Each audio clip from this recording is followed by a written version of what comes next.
আগামী ৩ থেকে ৪ দিনের মধ্যে সকল দলের প্রত্যাশা পূরণের মধ্য দিয়ে জুলাই সনদের বিষয়ে সিদ্ধান্ত জানানো হবে বলে জানিয়েছেন আইন উপদেষ্টা আসিফ নজরুল।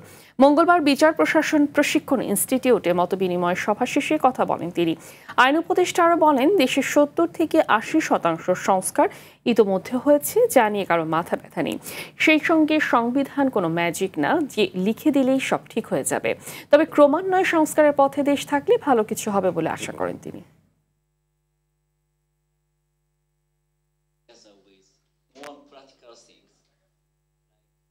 আমরা এই জুলাই সনদ বাস্তবায়নের ব্যাপারে কী পদক্ষেপ গ্রহণ করছি এটা আপনারা আগামী ধরেন ৩-৪ দিনের মধ্যেই পরিষ্কারভাবে জানতে পারবেন। সকল দলের প্রত্যাশার মধ্যে সমন্বয় ঘটিয়ে দেশের স্বার্থে, জনগণের স্বার্থে যেই ধরনের একটা পদক্ষেপ নেওয়া প্রয়োজন সেটাই আমরা নিতে যাচ্ছি।